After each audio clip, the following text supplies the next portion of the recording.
जय श्री राम दोस्तों, आपका स्वागत है ममता हिंदी कहानियां चैनल में। यहाँ पर आपको मिलेंगी दिल को छू जाने वाली प्रेरणादायक कहानियां। अगर आपको हमारी कहानियां पसंद आए तो वीडियो को लाइक करें, चैनल को सब्सक्राइब करें और अपने सुझाव कमेंट में जरूर दें। आपके सहयोग से आपका अपना चैनल ज्यादा से ज्यादा लोगों तक पहुंच पाए। धन्यवाद।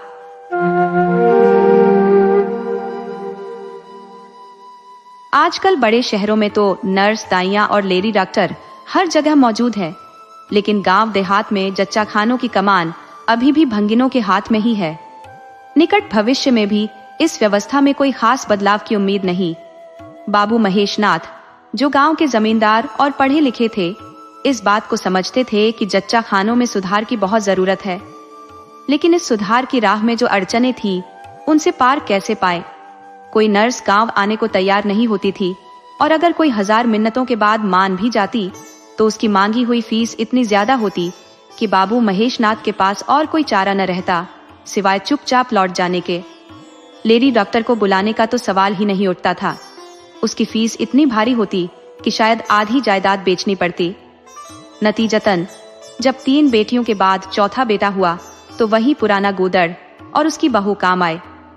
बच्चों का जन्म अक्सर रात के वक्त ही होता है। एक दिन आधी रात को गूदड़ के घर के सामने ऐसा हल्ला मचा कि आसपास के लोग भी जाग गए। मामला लड़की का तो था नहीं कि कोई धीमी आवाज में पुकार लगाता। गूदड़ के घर में इस दिन की तैयारी महीनों से चल रही थी। बस यही डर था कि कहीं फिर से बेटी ना हो जाए, नहीं तो वही 1 रुपया और साड़ी मिलकर बात खत्म हो जाती। इस मुद्दे पर गूदड़ और उसकी बीवी के बीच कई बार झगड़े हो चुके थे, यहाँ तक कि शर्तें भी लग चुकी थी। उसकी बीवी कहती, अब की बार अगर बेटा न हुआ तो मैं मुंह नहीं दिखाऊंगी। हाँ, मुंह नहीं दिखाऊंगी, बेटे के सारे लक्षण नजर आ रहे हैं। और गूदड़ कहता, देख लेना बेटी होगी, अगर बेटा निकला तो अपने मूंछें मोड़ डालूंगा।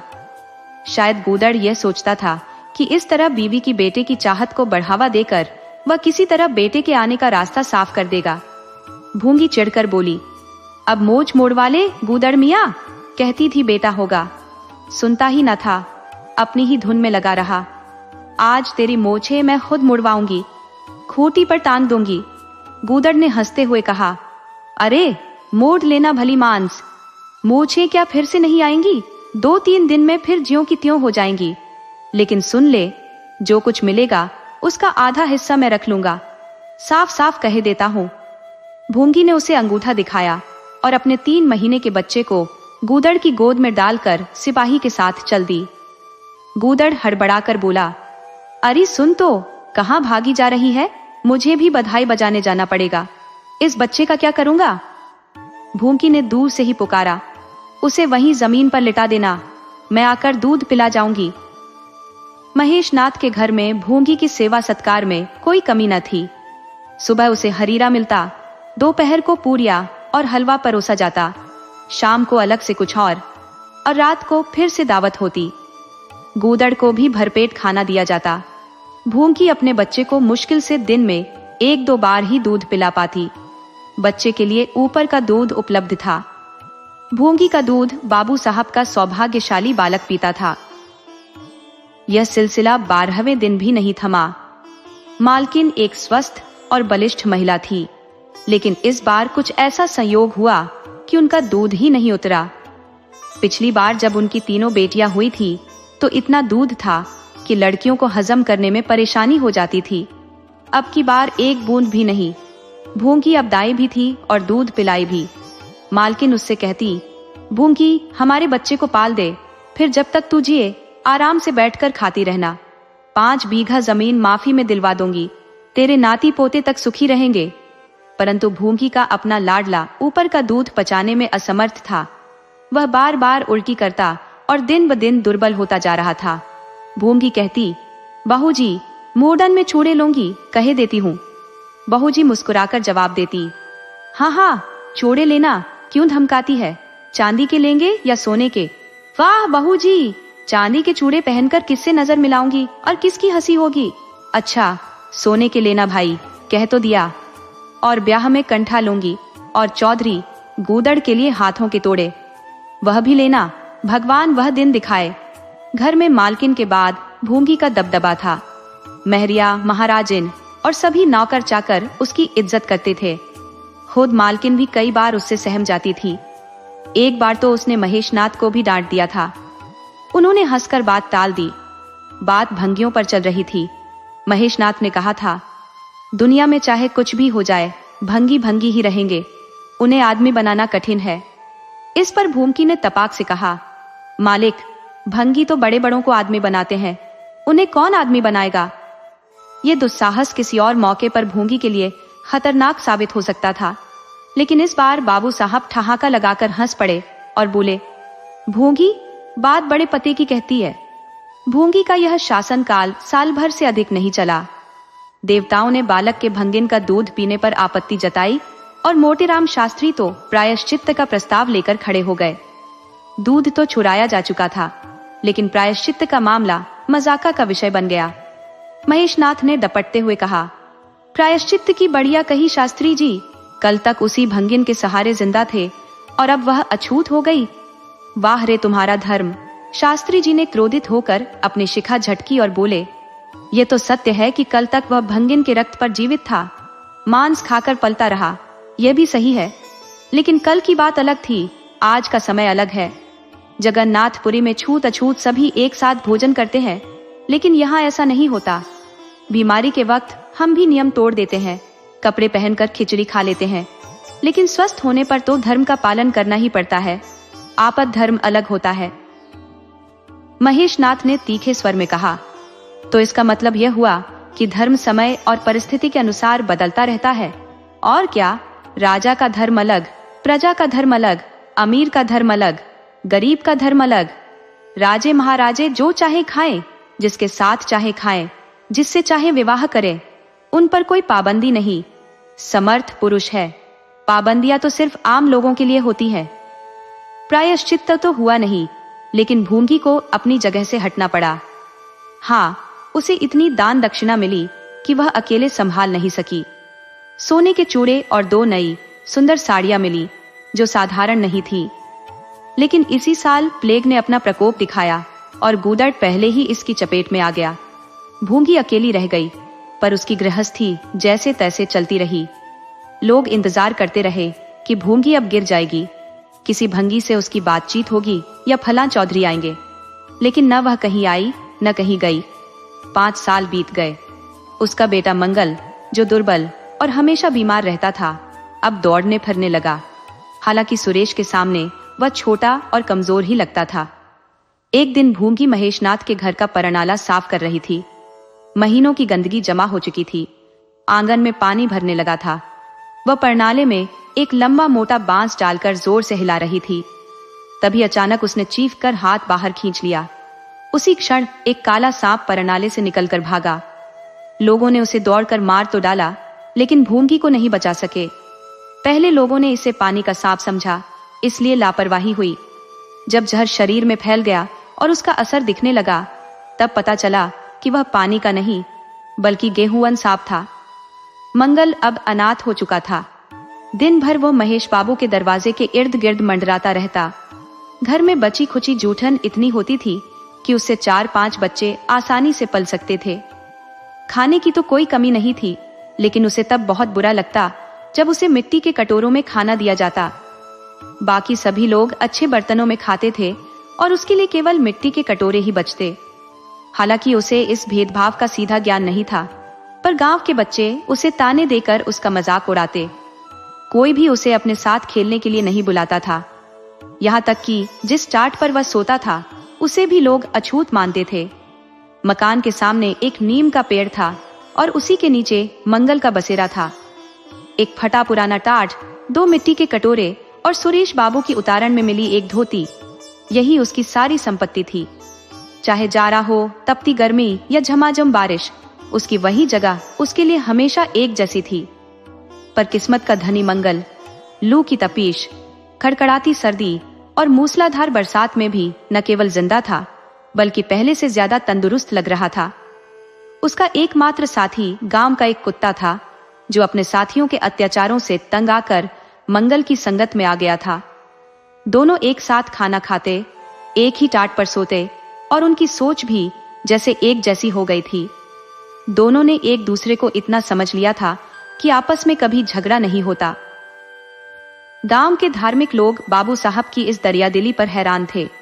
मंगल का बाबू साहब के दरवाजे के पास सिर्फ 50 हाथ की दूरी पर पड़े रहना उन्हें पूरी तरह धर्म विरुद्ध लगता। छी, अगर यही चलता रहा तो कुछ ही दिनों में धर्म का अंत हो जाएगा। वे कहते, हमें मालूम है कि भंगी को भी भगवान ने ही रचा है और उसके साथ अन्याय करना पाप है, पर समाज की मर्यादा भी कोई चीज है। हर किसी को उसके स्तर पर रखना ही उचित है। लेकिन मंगल और तामी की जोड़ी इससे बेपरवाह थी। मंगल अक्सर तामी से कहता, देखो भाई तामी, जरा और खिसक कर ले तो, आखिर मैं कहाँ लेतूं? सारा टाट तो तुमने घेर लिया है। तामी जवाब में कूं कूं करता, पूंछ हिलाता और खिसकने के बजाय और करीब आकर उसका मुंह चाटने लगता। हर शाम मंगल अपने पुराने घर का चक्कर लगाने और थोड़ी देर रोने जरूर जाता। पहले साल उसका फूस का छप्पर गिर गया, दूसरे साल एक दीवार ढह गई और अब वहां केवल अधूरी नुकीली दीवारें खड़ी रह गई थी।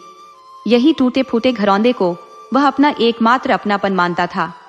वही पुरानी यादें, वही जज्बा, वही ममत्व बार बार मंगल को उस उजड़े हुए ठिकाने पर खींच लाता और तामी हमेशा उसकी परछाई बनकर साथ रहता। मंगल अक्सर नुकीली दीवार पर बैठ जाता और अतीत के बिखरे टुकड़ों और भविष्य के अधूरे ख्वाबों को जोड़ने की कोशिश करता। तामी बार बार उचककर उसकी गोद में बैठने की कोशिश करता, मगर हर बार नाकाम रह जाता। एक रोज कुछ लड़के मैदान में खेल रहे थे। मंगल भी पास जाकर दूर खड़ा हो गया। शायद सुरेश को उस पर तरस आ गया या फिर खेल में खिलाड़ियों की कमी महसूस हुई। जो भी हो, फैसला हुआ कि आज मंगल को भी खेल में शामिल कर लिया जाए। कौन देख रहा है यहाँ? ये सोचते हुए उन्होंने उसे बुलाया। सुरेश ने आवाज लगाई, ओए मंगल, खेलेगा? मंगल झिझकते हुए बोला, ना भैया, अगर मालिक देख लेंगे तो मेरी चमड़ी उधेड़ देंगे।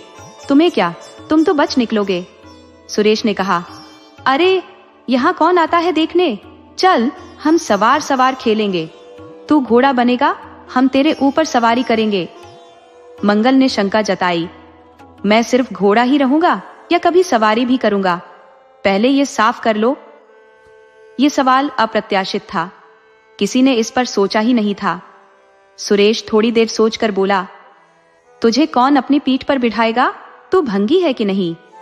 मंगल ने भी सख्त लहजा अपनाया, मैंने कब कहा कि मैं भंगी नहीं हूं? लेकिन मेरी मां ने तुम्हें दूध पिलाकर पाला है। जब तक मुझे भी सवारी करने का मौका नहीं मिलेगा, मैं घोड़ा नहीं बनूंगा। तुम लोग बड़े चालाक हो, खुद मजे से सवारी करोगे और मुझे घोड़ा ही बनाए रखोगे। सुरेश भड़क गया, तुझे घोड़ा बनना ही पड़ेगा, और मंगल को पकड़ने दौड़ा। मंगल भी भाग खड़ा हुआ। सुरेश ने पीछे दौड़ लगाई। मंगल ने रफ्तार बढ़ा दी, लेकिन सुरेश मोटा और आलसी था। कुछ ही देर में हांफने लगा। हार मानकर वह चिल्लाया, आकर घोड़ा बन जा, वरना अगर पकड़ लिया तो बहुत मारूंगा। मंगल रुका नहीं, उसने पलटकर जवाब दिया, तुम भी घोड़ा बनोगे तब मैं बनूंगा। सुरेश झल्लाते हुए बोला, ठीक है, हम भी बन जाएंगे। मंगल ने कहा, तुम लोग झूठ बोलते हो, पहले तुम घोड़ा बनो, मैं सवारी कर लूं, फिर मैं बनूंगा। सुरेश ने सच में उसे धोखा देने की कोशिश की, मगर मंगल उसकी चाल समझ गया। उसकी इस जिद से सुरेश गुस्से में अपने साथियों से बोला, देख रहे हो इसकी बदमाशी, भंगी है ना, तभी तो। आखिरकार तीनों ने मिलकर मंगल को घेर लिया और जबरदस्ती उसे घोड़ा बना दिया। सुरेश ने फटाफट उसकी पीठ पर चढ़कर आसन जमाया और आवाज लगाई, चल घोड़े चल। लेकिन जैसे जैसे दिन का उजाला कम होता जा रहा था, मंगल की आत्मग्लानि भी धीमी पड़ती जा रही थी। बचपन से सताने वाली भूख उसके शरीर का खून चूसकर और ज्यादा बलवती हो रही थी। उसकी आंखें बार बार उन थालियों की ओर उठ जाती जहां सुरेश की बची खुची मिठाइयां होती। यहाँ धूल चाटने से क्या हासिल? मंगल ने टामी से कहा, खाओगे कुछ? टामी, मैं तो ऐसे ही भूखा लेता रहूंगा। टामी ने कूं कूं करके शायद ये कहा, भाई ये बेइज्जती तो हमें ताजिंदगी झेलनी है। अगर हर बार ऐसे हार मानोगे तो गुजारा कैसे होगा? मुझे देखो, कोई डंडा मारता है तो चीखता हूँ, लेकिन थोड़ी देर में दुम हिलाते हुए उसी के पास चला जाता हूँ। यही तो हमारी किस्मत है। मंगल ने उदासी से कहा, तो तुम जाओ, जो मिले खा लो, मेरी परवाह मत करो। टामी ने भौंकते हुए कहा, अकेला नहीं जाता, तुम्हें लेकर ही जाऊंगा। मैं नहीं जाऊंगा, तो मैं भी नहीं जाऊंगा। भूखों मर जाओगे तो क्या तुम जीते रहोगे? मेरा कौन है जो रोएगा? यहां भी वही हाल है। जिस कुतिया से प्रेम किया था उसने धोखा दिया और अब कल्लू के साथ है। शुक्र है अपने बच्चे ले गई, नहीं तो मेरी जान आफत में पड़ जाती। 5-5 बच्चों को कौन पालता? थोड़ी देर बाद भूख ने दिमाग में एक नई चाल सोची। मंगल ने कहा, मालकिन शायद हमें ढूंढ रही होंगी। टामी ने सिर हिलाया। और क्या, बाबूजी और सुरेश तो खा चुके होंगे। कहार ने उनकी झूठी थाली उठाकर फेंक दी होगी और हमें पुकार रहा होगा। उनकी थाली में कितना घी होता है और मलाई भी, सब फेंक दिया जाएगा। देखते हैं हमें कोई ढूंढने आता है या नहीं। कोई क्या पंडित है जो ढूंढने आएगा? बस एक बार नाम लेगा और फिर थाली नाली में पलट दी जाएगी। मंगल ने हिम्मत जुटाई, तो चलो चलते हैं, लेकिन सुन लो, मैं छिपा रहूंगा। अगर मेरा नाम लेकर न पुकारा गया तो वापस लौट आऊंगा। दोनों महेशनाथ के दरवाजे पर आकर अंधेरे में दबक कर खड़े हो गए, मगर टामी के पास धैर्य कहाँ। वह धीरे धीरे अंदर घुस गया। देखा, महेशनाथ और सुरेश थाली पर बैठे खा रहे थे। वह किनारे बरौठे में दुबक कर बैठ गया, लेकिन डर भी रहा था कि कहीं कोई डंडा न मार दे। अंदर नौकरों में बातचीत चल रही थी। एक ने कहा, आज मंगलवा कहीं दिख नहीं रहा, शायद मालकिन की डांट से भाग गया हो। दूसरे ने उत्तर दिया, अच्छा हुआ कि उसे निकाल दिया। सुबह सुबह भंगी का मुंह देखना किसी का मन खराब कर देता है। मंगल चुपचाप अंधेरे में और पीछे हट गया। उसकी उम्मीदें किसी गहरे कुएं में डूब चुकी थी। महेशनाथ थाली छोड़कर उठ गए। नौकर उनके हाथ धुला रहा था। अब हुक्का सुलगेगा और महाजन अपनी आरामगाह की ओर चले जाएंगे। सुरेश माँ के पास जाकर कोई कहानी सुनते सुनते सो जाएगा। गरीब मंगल की सुध कौन लेगा? इतनी देर हो गई पर किसी ने उसका नाम तक नहीं लिया। कुछ देर तक वह वहीं निराश खड़ा रहा। फिर जब कोई पुकार ना आई, उसने एक गहरी सांस ली और लौटने की सोची। तभी उसकी नजर कहार पर पड़ी, जो थाले की जूठन पत्तल में लेकर बाहर आ रहा था। भूख के हाथों मजबूर मंगल अंधेरे से निकलकर उजाले में आ गया। अब वह अपने मन को कैसे रोकता। कहार ने उसे देखा और बोला, अरे तू यहाँ खड़ा था, हमने तो सोचा तू कहीं भाग गया। ले ये खा ले, मैं इसे फेंकने जा रहा था। मंगल ने दीनता से कहा, मैं तो काफी देर से यहाँ खड़ा हूं। तो बोला क्यों नहीं? डर के मारे? अच्छा ले खा ले। कहार ने पत्तल उठाकर मंगल के फैले हुए हाथों में रख दी। मंगल ने उसे ऐसी आंखों से देखा जिसमें कृतज्ञता छलक रही थी। तभी टामी भी अंदर से बाहर निकल आया। दोनों वहीं नीम के पेड़ के नीचे बैठ गए और खाने लगे। मंगल ने एक हाथ से टामी का सिर सहलाते हुए कहा, देखा पेट की आग कैसी होती है। ये लात की मारी हुई रोटियां भी न मिलती तो क्या करते? टामी ने अपनी दुम हिलाकर सहमति जताई। सुरेश को अम्मान ने पाला था, मंगल ने टामी से कहा। टामी ने फिर दुम हिलाई। लोग कहते हैं कि दूध का कर्ज कोई नहीं चुका सकता, और मुझे देखो, मैं इसका यही सिला पा रहा हूं। टामी ने एक बार फिर अपनी दुम हिलाकर अपनी बात रख दी। दोस्तों, आपको कहानी कैसी लगी अपने सुझाव कमेंट करना न भूले। तो चलिए आज की अगली कहानी शुरू करते हैं।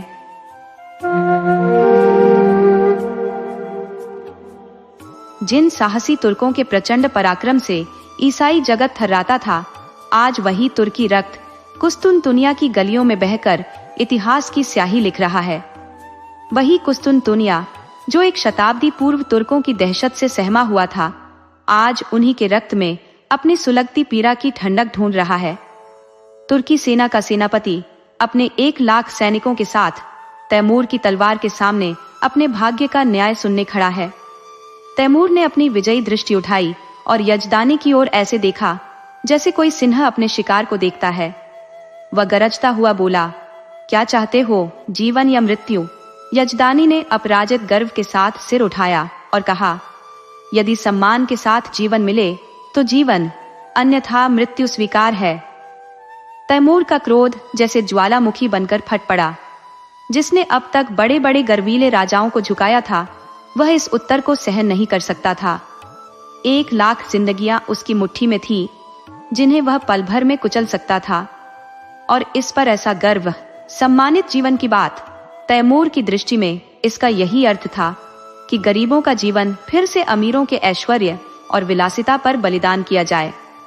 वही मदिरा की सभाएं, वही अर्मीनिया की परिया और काफ के मृदु स्वप्न।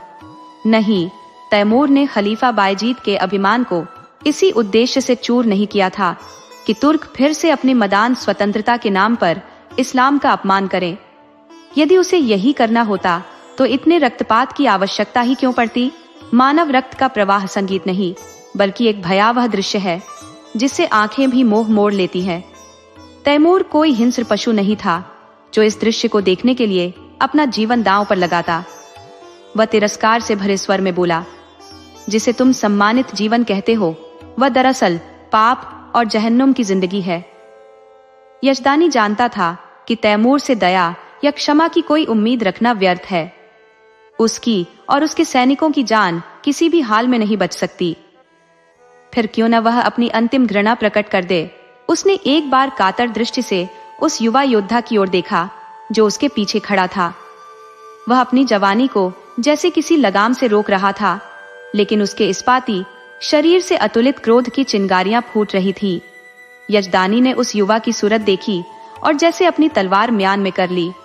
उसने अपनी घुटन को पीते हुए कहा, जहां पनाह, आप इस वक्त विजयी है, लेकिन यदि अपराध क्षमा हो तो कहने दूं कि तुर्कों को अपनी जीवन शैली पर तातारियों से उपदेश लेने की आवश्यकता नहीं। दुनिया से कटे हुए तातार के सूने मैदानों में न त्याग और साधना का आचरण संभव है, न ही वहां उपलब्ध साधनों का त्याग करना व्यावहारिक है। लेकिन जहां ईश्वर की नेमतों का अनवरत प्रवाह हो, वहां उन उपहारों का उपयोग न करना एक तरह की कृतज्ञता है। अगर केवल तलवार ही सभ्यता का मापदंड होती तो गाल जाति रोमनों से कहीं अधिक सभ्य होती। तैमूर ने एक जोरदार ठहाका लगाया और उसके सैनिकों ने अपने हथियारों पर हाथ रख लिया। उसका यह अट्टहास जैसे आसमान में गूंजता हुआ मौत का संकेत था या आसन्न प्रलय का अग्रदूत। तातारी क्या सचमुच जंगली है? मैं यह नहीं कहता। तुम्हारा कहना है कि ईश्वर ने तुम्हें भोग विलास के लिए बनाया है। मैं कहता हूँ ये सोच कुफ्र है। ईश्वर ने इंसान को अपनी इबादत और बंदगी के लिए रचा है। जो भी इसके विपरीत आचरण करता है वह काफिर है, जहन्नुम का हकदार है। रसूल पाक हमें शुद्ध जीवन जीने और सच्चा इंसान बनने का संदेश देने आए थे, हराम का रास्ता दिखाने नहीं। तैमूर ने यह संकल्प लिया है कि वह दुनिया को इस कुफ्र से पवित्र करेगा। रसूल पाक के पैगाम की कसम, मैं निर्दयी नहीं हूँ, जालिम नहीं हूँ, खूंखार नहीं हूँ, लेकिन मेरे ईमान के अनुसार कुफ्र की सजा केवल मौत है। ये कहते हुए तैमूर ने तातारी सेनापति की ओर ऐसी नजर डाली जैसे आसमान से बिजली गिरने वाली हो। उसी समय एक विशालकाय योद्धा तलवार लिए यजदानी की ओर झपटा। तातारी सेना ने भी अपनी तलवारें निकाल ली और तुर्की सैनिकों पर टूट पड़ी। पल भर में कई जीवन धरती पर तड़पने लगे। तभी वह युवक जो अब तक यजदानी के पीछे खड़ा था आगे बढ़ा। उसकी आंखों में मौत को चुनौती देने की चमक थी। उसने तैमूर के सामने खड़े होकर कहा, ऐ खुद को मुसलमान कहने वाले बादशाह, क्या यही इस्लाम है जिसकी प्रचार प्रसार का तूने बीड़ा उठाया है? क्या इस्लाम यही सिखाता है कि उन बहादुरों का रक्त इस निर्ममता से बहा दिया जाए जिनका एकमात्र अपराध यह था कि उन्होंने अपने खलीफा और अपने वतन का साथ दिया? चारों ओर सन्नाटा छा गया। एक युवक जिसकी अभी मूंछों पर भी बाल नहीं आए थे, तैमूर जैसे प्रतापी शासक को इस स्पष्टता से ललकारे, यह अकल्पनीय था। लेकिन उसने न केवल कहा, बल्कि उसकी आवाज में एक अडिग विश्वास झलक रहा था। सभी चकित थे और तैमूर मंत्रमुग्ध सा उस युवक को देखता रह गया। युवक ने एक क्षण तातारी सैनिकों की ओर देखा, जिनके चेहरे पर एक विचित्र उत्सुकता और समर्थन का भाव था, और बोला, तू इन मुसलमानों को काफिर कहता है और समझता है कि इन्हें कत्ल करके तो खुदा और इस्लाम की खिदमत कर रहा है? मैं तुझसे यह सवाल करता हूँ कि जो लोग केवल खुदा के आगे झुकते हैं, जो रसूल पाक को अपना रहनुमा मानते हैं, अगर वे मुसलमान नहीं है तो फिर कौन है? माना कि हम काफिर हैं, पर तेरे अपने तो है। क्या इस्लाम कैदियों के कत्ल को जायज ठहराता है? अगर खुदा ने तुझे ताकत बख्शी है, हुकूमत दी है, तो क्या इसीलिए कि तू मासूमों का खून बहाए? क्या गुनहगारों को मौत के घाट उतार कर तू उन्हें नेक रास्ते पर ला सकेगा? तूने कितनी बेरहमी से 70,000 बहादुर तुर्कों को छल से खत्म किया, उन्हें सुरंगों में उड़वा दिया, उनके मासूम बच्चों और बेबस औरतों को बेसहारा कर दिया। क्या तुझे इसका कोई इल्म है? क्या यही वह कारनामे हैं जिन पर तू इस्लाम का झंडा लहराना चाहता है? क्या तू सचमुच सोचता है कि इस कत्लेआम और खून की नदियों के जरिए इस्लाम की रोशनी फैलाएगा? तूने तुर्कों के खून से अपने घोड़ों के पांव नहीं धोए, बल्कि इस्लाम की बुनियाद पर चोट की है। क्या तुझे यह एहसास है कि उन्हीं तुर्कों की कुर्बानी ने यूरोप में इस्लाम का परचम बुलंद किया था? आज सोफिया के चर्चों में अल्लाह अकबर की गूंज सुनाई देती है। यूरोप इस्लाम को अपनाने के लिए तैयार खड़ा है। क्या तेरे कारनामे इस काबिल है कि उनका इनाम तुझ पर बरसे? तू इस ख्याल को दिल से निकाल दे कि खून रेजी इस्लाम की खिदमत है। याद रख, एक दिन तुझे भी परवरदिगार के सामने पेश होना पड़ेगा और तेरे किसी बहाने को कबूल नहीं किया जाएगा। अगर तेरे दिल में नेक और बद की पहचान बची है तो खुद से पूछ, यह जिहाद खुदा की राह में था या तेरी हवस की आग का नतीजा? मुझे यकीन है तेरा दिल ऐसा जवाब देगा जो तेरी गर्दन झुका देगा। खलीफा अभी सिर झुकाए खड़ा था कि यजदानी ने थरथराते हुए लहजे में अर्ज किया, जहां पनाह, यह गुलाम का बेटा है, इसके ख्यालों में कुछ फितूर है। हुजूर, इसकी गुस्ताखी को मुआफ कर दे, मैं इसकी सजा भुगतने को तैयार हूं। तैमूर उस नौजवान के चेहरे को स्थिर दृष्टि से देख रहा था। पहली बार उसने किसी की जुबान से ऐसी बेबाक बातें सुनी थी। बड़े बड़े सेनापतियों और दरबारियों की जुबान उसके सामने खामोश रहती थी। वह जो कहता था वही कानून बनता, किसी में विरोध की ताकत न थी। उनकी चापलूसी ने उसे आसमान पर बिठा दिया था। उसे यह भ्रम हो गया था कि खुदा ने उसे इस्लाम को बचाने और सुधारने के लिए इस दुनिया में भेजा है। उसने पैगंबरी का दावा तो नहीं किया था, लेकिन उसके अंदर यह भावना गहराई तक बैठ चुकी थी। जब आज एक युवक ने अपने प्राणों की परवाह किए बिना उसकी झूठी शान का पर्दाफाश कर दिया, तो उसकी अंतरात्मा जैसे नींद से जाग उठी। क्रोध और हिंसा, जो उसके स्वभाव का हिस्सा बन चुकी थी, अचानक श्रद्धा में बदल गई। उसकी सिर्फ एक नजर इस युवक की जिंदगी के चिराग को बुझा सकती थी, लेकिन इस युवक के साहस ने उसे स्तब्ध कर दिया। यह नौजवान ऐसा प्रतीत हो रहा था जैसे अपने नन्हे हाथों से विशाल समुद्र की लहरों को रोकने की कोशिश कर रहा हो। कितना अजीब और हास्यास्पद साहस था, लेकिन इसके साथ ही उसके भीतर कितना अटूट आत्मविश्वास था। तैमूर को लगा कि इस निर्भीक युवक के सामने वह स्वयं कितना कमजोर है। मनुष्य में ऐसा साहस केवल सत्य के प्रति अडिग विश्वास से ही आ सकता है। तैमूर की आत्मा जैसे उस युवक के सत्य के साये में शरण लेने को व्याकुल हो उठी। वह कोई दार्शनिक नहीं था जो सत्य को सवालों की कसौटी पर परखता। वह एक सीधा सादा सैनिक था जो झूठ को भी अपने विश्वास से सच मान लेता था। यजदानी ने सिर झुकाकर उसी अदब के साथ कहा, जहां अपना, इसकी गुस्ताखी को नजरअंदाज फरमाए। तैमूर ने बिना कुछ कहे तख्त से उठकर यजदानी को गले से लगा लिया। उसकी आवाज में गहराई और पछतावा था। काश ऐसी बातों को पहले सुनने का मौका मिलता तो आज इतने मासूमों का खून मेरे हाथों से न बहा होता। इस युवक में मुझे किसी फरिश्ते की रूह नजर आती है जो मुझ जैसे गुमराह को सही राह दिखाने आया है। मेरे दोस्त, तुम खुशकिस्मत हो कि ऐसे फरिश्ता जैसे बेटे के बाप हो। क्या मैं उसके नाम का इल्म हासिल कर सकता हूँ? यजदानी, जो कभी आतिश परस्त था और बाद में इस्लाम कबूल कर चुका था, आज खुद को हल्का महसूस कर रहा था। उसके मन में अब भी कभी कभी सवाल उठते थे कि उसने इस्लाम क्यों अपनाया, लेकिन आज मानो कोई अदृश्य शक्ति उसकी उलझनों को दूर कर रही हो। उसकी आवाज कांप रही थी जब उसने कहा, जहां अपना, उसका नाम हबीब है। तैमूर ने युवक के पास जाकर उसका हाथ थामा, उसे अपनी आंखों से लगाया और गहरे विनम्र स्वर में कहा, मेरे नौजवान दोस्त, तुम वाकई खुदा के हबीब हो। मैं वह गुनहगार हूं जिसने अपनी नासमझी में अपने गुनाहों को नेक काम समझा, क्योंकि मुझे हमेशा यही बताया गया कि मेरी जात बेअब है। आज मुझे एहसास हुआ कि मेरे हाथों इस्लाम को कितना नुकसान पहुंचा। आज से मैं तुम्हारा सहारा चाहता हूं। तुम मेरे खिज्र हो, मेरे रहनुमा हो। मुझे यकीन हो चला कि तुम्हारे जरिए ही मैं खुदा की रहमत तक पहुंच सकता हूं। ये कहते हुए तैमूर की नजर जब उस नौजवान के चेहरे पर पड़ी तो उसने देखा कि उसकी सूरत पर लज्जा का गुलाबीपन छाया हुआ था। उस चेहरे की कठोरता अब एक नरम झिझक में तब्दील हो चुकी थी। युवक ने सिर झुकाकर अदब से कहा, यह हुजूर की इनायत है, वरना मेरी औकात ही क्या है। तैमूर ने उसे अपनी तरफ खींचकर पास के तख्त पर बिठा दिया और अपने सेनापति को फरमान जारी किया, सभी तुर्क कैदियों को रिहा कर दो, उनके हथियार वापस कर दो और जो माल मत्ता लूटा गया है उसे सिपाहियों के बीच बराबरी से बांट दिया जाए। जहां एक ओर वजीर इस हुक्म की तामील में लग गया, वहीं दूसरी ओर तैमूर ने हबीब का हाथ पकड़कर उसे अपने खेमे में ले गया। वहां पहुंचकर उसने मेहमानों के लिए दावत का बंदोबस्त किया। भोजन समाप्त होने के बाद तैमूर ने अपने जीवन का हर एक काला सच आंसुओं के साथ बयां कर डाला। उसकी कहानी शुरू से लेकर अंत तक अमानवीयता और क्रूरता के कारनामों से भरी हुई थी, जिन्हें उसने यह सोचकर अंजाम दिया कि वह ईश्वर के आदेशों का पालन कर रहा है, लेकिन अब वह खुदा को क्या मुंह दिखाएगा।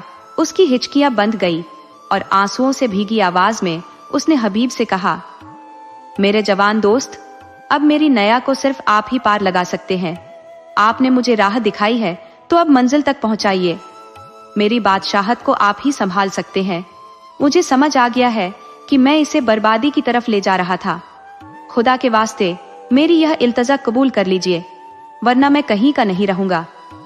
यजदानी ने अदब के साथ कहा, जहांपनाह, यही आपकी मेहरबानी है, लेकिन इस लड़के की उम्र ही क्या है। वजारत की जिम्मेदारी यह कैसे उठा पाएगा। अभी इसके सीखने संवरने के दिन है। एक तरफ इनकार था, दूसरी तरफ तैमूर का अटल आग्रह।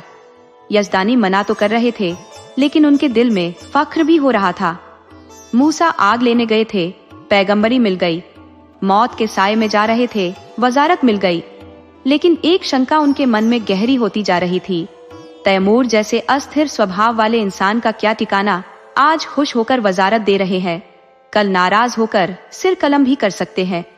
उन्हें हबीब की काबिलियत पर पूरा भरोसा था, लेकिन एक अज्ञात डर उनके दिल में था।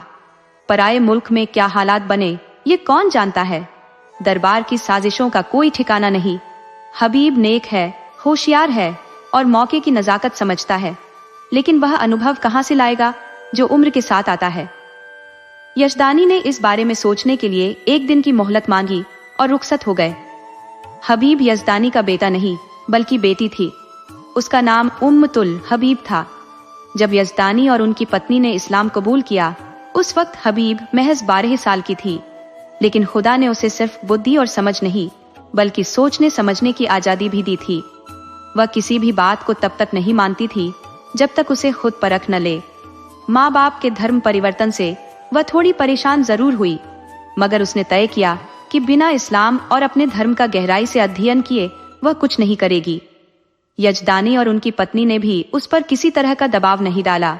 उन्होंने कहा, जैसे हमें अपना धर्म बदलने का हक है, वैसे ही तुम्हें अपने धर्म पर कायम रहने का अधिकार है। ये सुनकर हबीब को सुकून मिला और उसने दोनों धर्मों का तुलनात्मक अध्ययन शुरू किया। पूरे 2 साल तक उसने गहन अध्ययन किया, फिर खुद के दिल से इस्लाम कबूल कर लिया। उसके माता पिता खुशी से झूम उठे। उन्हें फक्र हुआ कि उनकी बेटी ने यह कदम दबाव में नहीं बल्कि अपनी मर्जी और समझ से उठाया। यजदानी का कोई बेटा नहीं था और उस दौर में जब तलवार ही सबसे बड़ी ताकत मानी जाती थी, बेटा न होना बहुत बड़ा अभिशाप समझा जाता था। इसलिए यजदानी ने अपनी बेटी को ही बेटे की तरह पालने का फैसला किया। उम्मतुल हबीब को लड़कों जैसा ही सिखाया पढ़ाया गया। वह लड़कों जैसे कपड़े पहनती, घुड़सवारी करती, हथियार चलाना सीखती और अक्सर अपने पिता के साथ खलीफा बायजीद के महलों में जाती। वहां वह राजकुमारी के साथ शिकार पर जाया करती। सिर्फ शस्त्र विद्या ही नहीं, उसने दर्शन, साहित्य, विज्ञान और आध्यात्म का भी अध्ययन किया। 16 साल की उम्र में वह सैनिक विद्यालय में दाखिल हुई और 2 साल में वहां की सबसे कठिन परीक्षा पास करके फौज में शामिल हो गई। उसकी वीरता और नेतृत्व क्षमता देखकर खलीफा बायजीद इतना प्रभावित हुआ कि उसे तुरंत 1000 मनसब से नवाजा। इतनी काबिल और आकर्षक युवती को चाहने वालों की कमी नहीं थी। कई अफसर और राजघराने के युवक उसके दीवाने थे। हर दिन उसके लिए निकाह के प्रस्ताव आते, मगर वह हमेशा इनकार कर देती। उसका विवाह में कोई दिलचस्पी नहीं थी। उसे लगता था कि युवतियां बड़े सपनों के साथ ब्याही जाती है, मगर अंत में महलों में कैद होकर उपेक्षित जीवन बिताती है। यही ख्याल उसे शादी से दूर रखता था। उस समय क्या हालात होंगे, इसका सटीक अंदाजा लगाना मुश्किल है। यहाँ पर तो मैं मौजूद था, हर एक नकारात्मकता को मुंह बंद करने पर मजबूर कर देता था। लेकिन वहां तुम्हें अकेला रहना होगा और अफवाहों को अपनी मनमर्जी के झूठ फैलाने का मौका मिल जाएगा। उसकी पत्नी इस पूरे मामले में स्वेच्छा को उतना महत्व नहीं देना चाहती थी। उसने कहा, मैंने सुना है कि तैमूर का स्वभाव ठीक नहीं है। मैं तुम्हें किसी भी सूरत में जाने नहीं दूंगी। अगर कुछ ऊंच नीच हो गया तो दुनिया हमारा मजाक उड़ाएगी। वैसे भी हमारे खिलाफ हंसने वालों की कमी नहीं है। पति पत्नी देर तक इस पर चर्चा करते रहे, ऊंच नीच का विश्लेषण करते रहे, लेकिन हबीब खामोश बैठी रही। यजदानी को लगा कि हबीब उनके फैसले से सहमत है। इनकार का संदेश देने के लिए ही जैसे हबीब ने अचानक पूछा, आप तैमूर से क्या कहने वाले हैं? यजदानी ने उत्तर दिया, यही जो यहाँ तय हुआ है। हबीब ने शांत स्वर में कहा, मैंने तो अब तक कुछ भी नहीं कहा। यजदानी ने कहा, मुझे लगा कि तुम भी हमारी राय से सहमत हो। हबीब ने दृढ़ता से उत्तर दिया, जी नहीं, आप जाकर उनसे कह दें कि मैं इस प्रस्ताव को स्वीकार करती हूँ। उसकी मां ने छाती पर हाथ रखकर कहा, ये क्या कर रही हो बेटी? सोचो, लोग क्या कहेंगे। यजदानी भी सदमे में सिर पकड़कर बैठ गए, मानो उनके दिल पर किसी ने गहरी चोट कर दी हो। उनकी जुबान से एक भी शब्द नहीं निकला।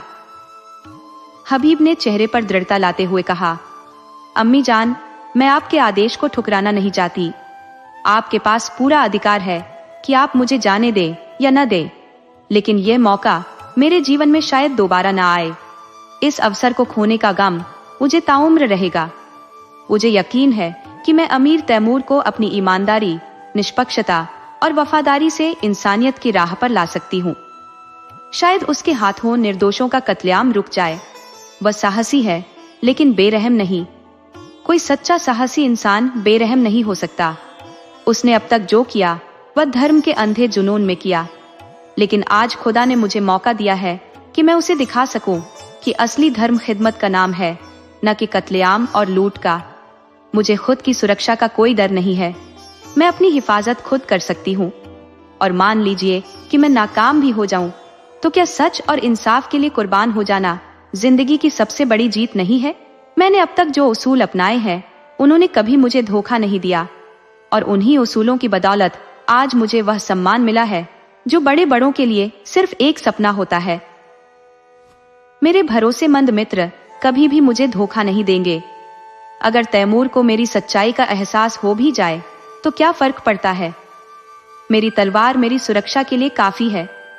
विवाह के विषय में मेरे विचार आप जानते हैं। यदि मुझे कोई ऐसा व्यक्ति मिला जिसकी आत्मा मेरी आत्मा को स्वीकार कर सके, जिसकी उपस्थिति में मैं अपने अस्तित्व को भूलकर अपनी आत्मा को उच्चता प्रदान कर सकूं, तो मैं उसके चरणों में गिरकर स्वयं को समर्पित कर दूंगी। यजदानी ने यह सुनकर बेटी को खुशी खुशी गले से लगा लिया, लेकिन उनकी पत्नी इतनी जल्दी संतुष्ट नहीं हो सकी। वह किसी भी हाल में बेटी को अकेले नहीं छोड़ेंगी। उन्होंने ठान लिया कि वे भी उसके साथ जाएंगी। कई महीने बीत गए। युवक हबीब अब तैमूर का वजीर बन चुका है, पर असलियत में वही हुकूमत का संचालन कर रहा है। तैमूर उसकी आंखों से देखता है, उसके कानों से सुनता है और उसकी बुद्धिमत्ता से सोचता है। तैमूर चाहता है कि हबीब हर समय उसके पास रहे। उसके साथ होने से तैमूर को स्वर्ग जैसा सुकून मिलता है। समरकंद में कोई भी ऐसा नहीं जो हबीब से ईर्ष्या करता हो। हबीब के न्यायप्रिय व्यवहार ने सबका दिल जीत लिया है। वह न्याय करते हुए कभी भी कठोरता की सीमा नहीं लांघता।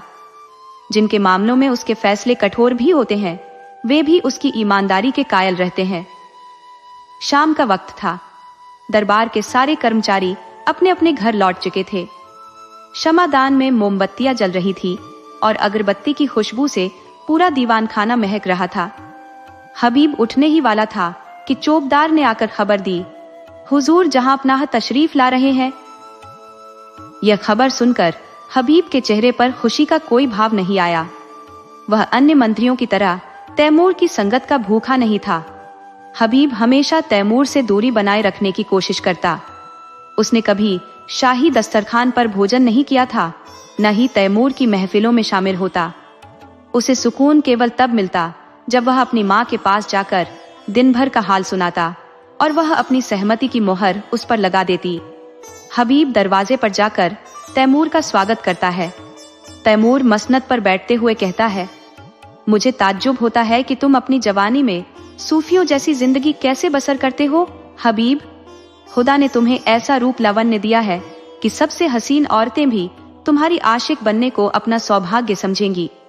शायद तुम्हें खबर नहीं, जब तुम अपने काले घोड़े पर सवार होकर बाहर निकलते हो तो समरकंद की खिड़कियों पर हजारों आंखें तुम्हारी एक झलक देखने के लिए बेचैन रहती हैं, मगर तुम्हें किसी तरफ आंख उठाते कभी नहीं देखा गया।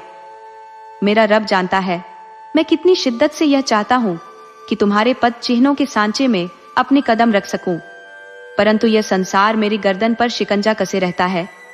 मैं हसरत रखता हूँ कि जैसे तुम दुनिया में रहकर भी उससे अलिप्त रहते हो, उसी भांति मैं भी जी सकूं। लेकिन न मेरे पास वह जिगर है और न ही वह दिमाग। मैं हर पल अपने आप पर और पूरी दुनिया पर झुंझलाता रहता हूँ। ऐसा प्रतीत होता है जैसे मेरे भीतर हमेशा क्रोध और खून की प्यास धधकती रहती है, जिसे तुम बुझने नहीं देते। ये जानते हुए भी कि तुम्हारे हर कार्य में श्रेष्ठता का आलोक है, मैं अपने गुस्से को लगाम नहीं दे पाता। तुम जिस ओर से गुजरते हो, मोहब्बत और उजाले की लकीर खींच जाते हो। जिनसे बैर होना चाहिए वे भी तुम्हारे सखा बन जाते हैं, और मैं जिस दिशा से गुजरता हूँ केवल नफरत और शंका के बादल घनेरे कर देता हूँ। जिनसे मित्रता होनी चाहिए वे भी मेरे दुश्मन बन जाते हैं। इस दुनिया में बस एक जगह है जहां मुझे राहत का एहसास होता है। अगर तुम समझते हो कि यह ताज और तख्त मेरे रास्ते की बेड़िया है, तो खुदा की सौगंध मैं इन्हें आज ही ठुकरा दूं। मैं यहाँ तुम्हारे पास इस याचना के साथ आया हूँ कि तुम मुझे वह मार्ग दिखाओ जिससे मैं असली खुशी पा सकूं। मैं चाहता हूँ तुम यहीं इस महल में रहो ताकि मैं तुमसे असली जीवन का पाठ सीख सकूं। हबीब का हृदय एक पल के लिए थम सा गया। क्या अमीर ने नारीत्व के उस गूढ़ रहस्य को जान लिया है? उसे यह समझ नहीं आया कि इस पर वह क्या उत्तर दे। उसके कोमल हृदय में तैमूर की इस वेदनामयी आत्मग्लानि ने करुणा भर दी। वह तैमूर जिसका नाम सुनकर पूरी दुनिया सिहर उठती थी, आज उसके सामने एक निरीह प्राणी बनकर प्रकाश की याचना कर रहा था। तैमूर के कठोर, विकृत और शुष्क हिंसक रूप में उसने एक मृदुल और मधुर ज्योति देखी, मानो जागृत आत्मबोध उसकी आंखों से झांक रहा हो। हबीब को अपना ठहराव पूर्ण जीवन, जिसमें ऊर्ध्वगति की कोई स्मृति शेष नहीं थी, तैमूर की इस विफल छटपटाहट के समक्ष तुच्छ प्रतीत हुआ।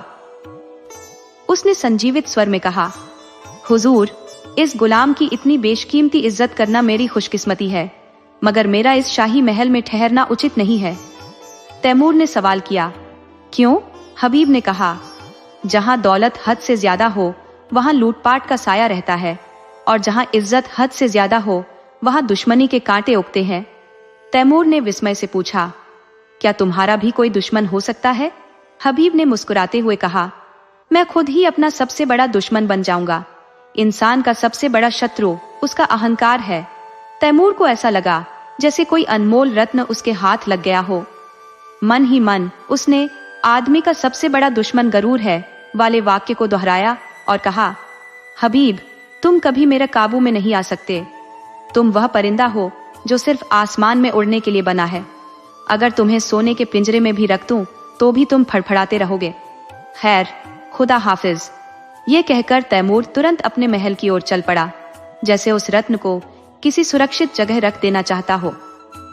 यह वाक्य उसने पहली बार नहीं सुना था, लेकिन आज इसे सुनकर जो समझ, प्रेरणा और ज्ञान उसे मिला वह पहले कभी नहीं मिला था। 6 इस्तकर के इलाके से बगावत की खबर आई। हबीब को अंदेशा हुआ कि तैमूर वहां पहुंचकर कहीं कत्लेआम न कर दे। वह इस विद्रोह को शांतिपूर्ण तरीके से सुलझाकर तैमूर को यह दिखाना चाहता था कि सद्भावना की ताकत कितनी बड़ी होती है। तैमूर उसे इस मुहिम पर भेजने को तैयार नहीं था, लेकिन हबीब के जिद के आगे झुकना पड़ा। जब कोई और रास्ता न सूझा तो हबीब ने कहा, हुजूर, जब गुलाम मौजूद है तो आप अपनी जान खतरे में कैसे डाल सकते हैं? तैमूर मुस्कुराया और बोला, हबीब, मेरी जान तुम्हारी जान के मुकाबले कुछ भी नहीं है। फिर मैंने तो कभी अपनी जान की परवाह की ही नहीं। मैंने इस दुनिया में बस कत्ल और लूटपाट की यादें छोड़ी हैं। मेरे मरने पर कोई मेरे नाम को याद नहीं करेगा। मेरे जैसे लुटेरे तो हमेशा पैदा होते रहेंगे, लेकिन अगर तुम्हारे दुश्मनों को कुछ हो गया तो यह सल्तनत बर्बाद हो जाएगी और फिर मुझे अपने सीने में खंजर मारने के सिवा और कोई रास्ता नहीं बचेगा। हबीब, मैं ये नहीं कह सकता कि तुमसे मैंने कितना सीखा। काश तुम मुझसे 10-15 साल पहले मिले होते तो तैमूर का नाम इतिहास में इतना बदनाम न होता। आज अगर जरूरत पड़ी तो मैं अपने जैसे 100 तैमूरों को तुम्हारे लिए कुर्बान कर दूंगा। ये समझ लो कि मेरी रूह तुम्हारे साथ जा रही है। और हाँ हबीब, आज मैं तुमसे यह कहता हूँ कि मुझे तुमसे मोहब्बत है। ये बात अब जाकर मैं समझ पाया हूँ, लेकिन इसमें क्या बुराई है कि मैं भी तुम्हारे साथ चलूं? हबीब ने दिल थाम कर कहा, अगर मुझे आपकी जरूरत महसूस होगी तो मैं आपको खबर कर दूंगा। तैमूर ने दाढ़ी पर हाथ रखकर कहा, जैसी तुम्हारी मर्जी, लेकिन हर रोज कासिद भेजते रहना, नहीं तो शायद मैं बेचैन होकर खुद चला आऊं।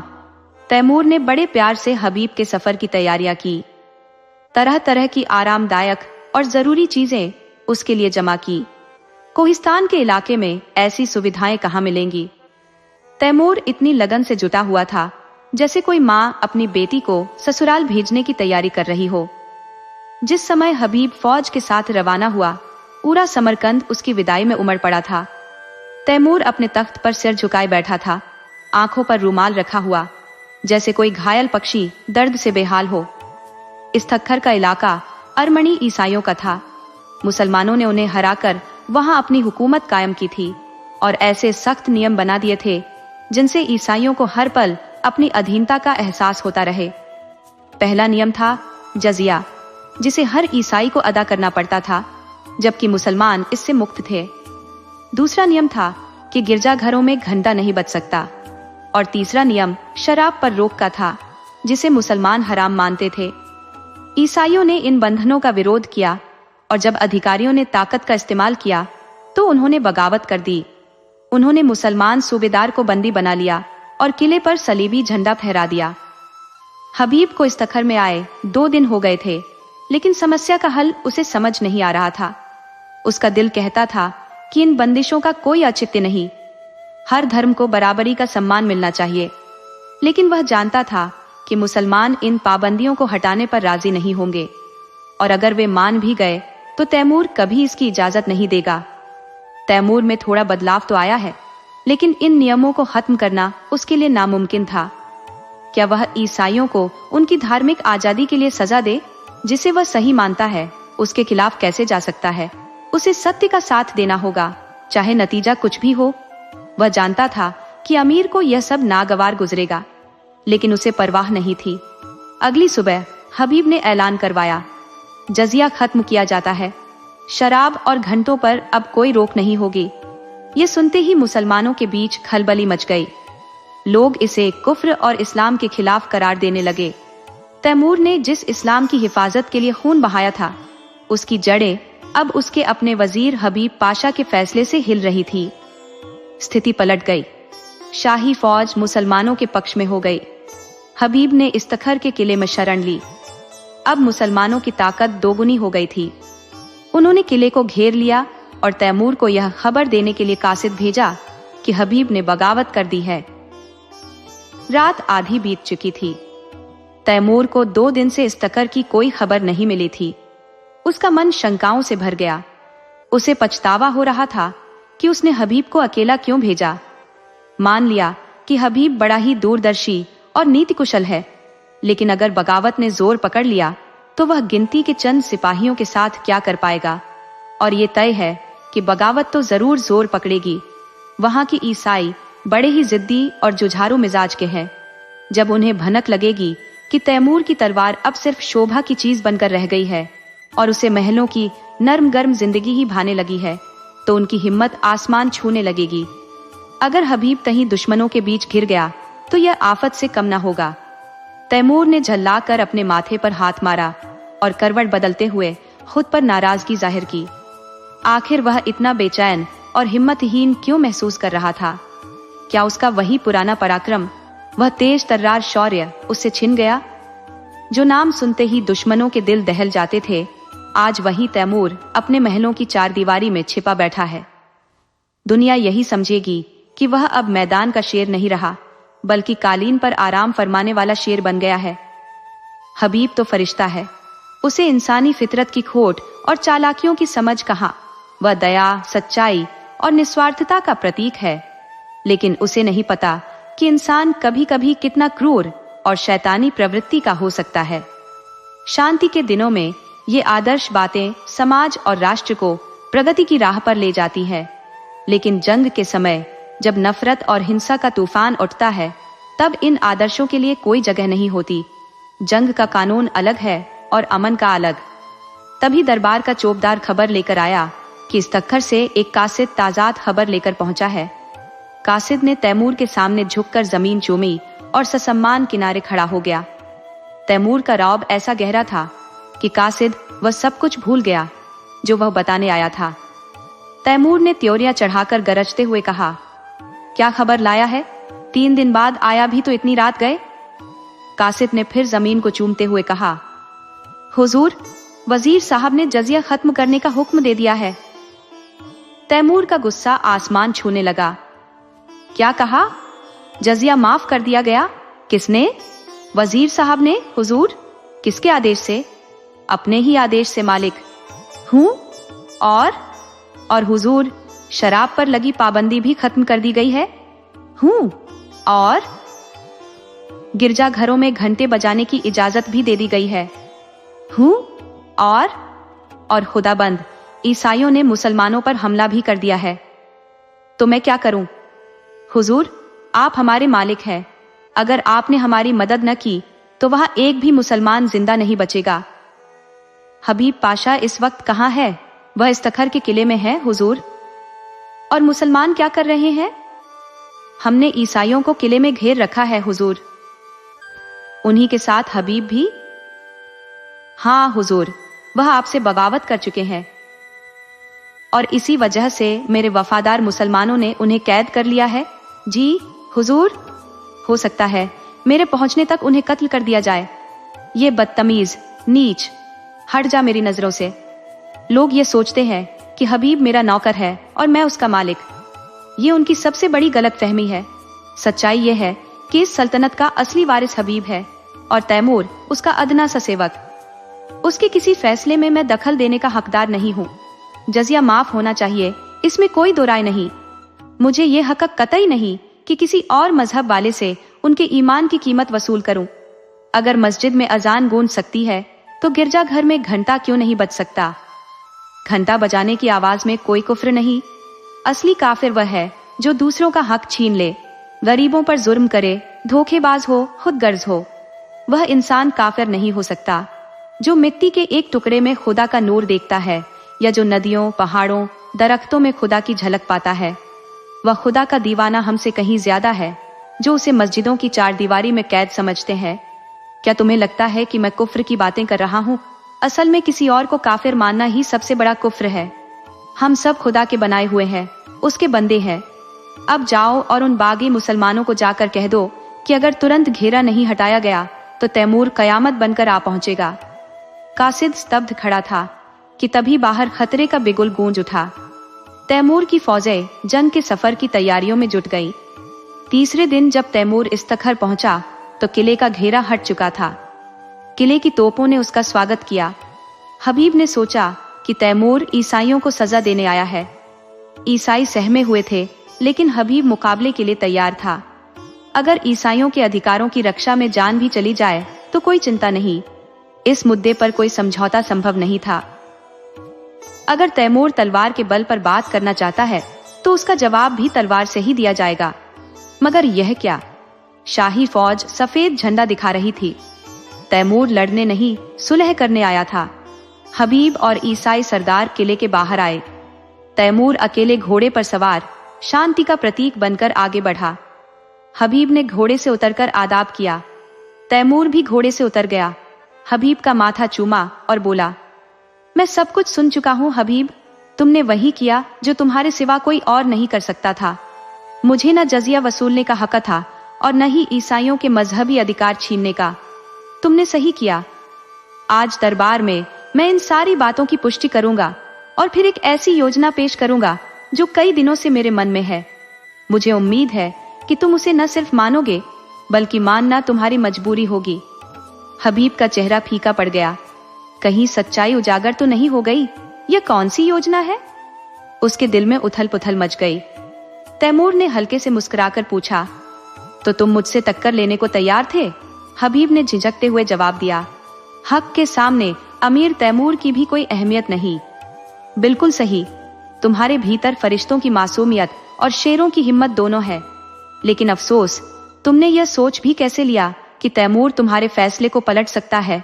तुम ही ने तो मुझे सिखाया है कि सल्तनत किसी की निजी जायदाद नहीं होती। ये एक दरख्त है जिसकी हर शाख और हर पत्ती को बराबरी से पोषण मिलना चाहिए। दोनों किले के भीतर दाखिल हुए। सूरज अस्त हो चुका था। कुछ ही पलों में दरबार सजा। वहां तैमूर ने ईसाइयों के धार्मिक अधिकारों को स्वीकार कर लिया। चारों ओर से आवाजें गूंज उठी, खुदा हमारे शहंशाह की उम्र लंबी करे। तैमूर ने उनकी दुआओं को रोकते हुए कहा, दोस्तों, मैं इस दुआ के काबिल नहीं हूं।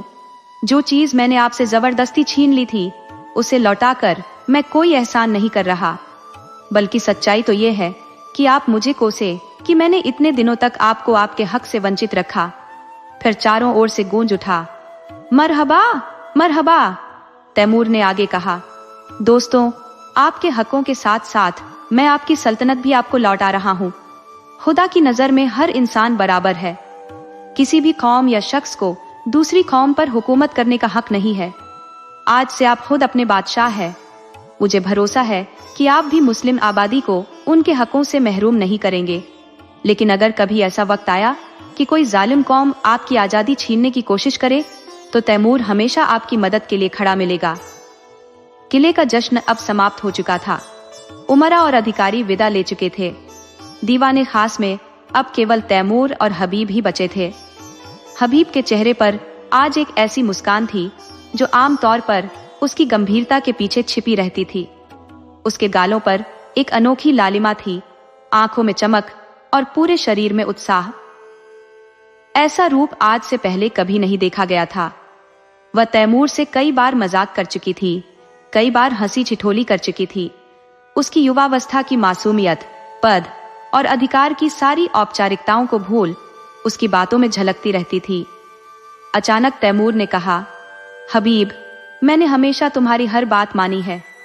अब मैं तुम्हारे सामने वही प्रस्ताव रखता हूं जिसका जिक्र मैंने किया था। इसे तुम्हें हर हाल में मानना पड़ेगा।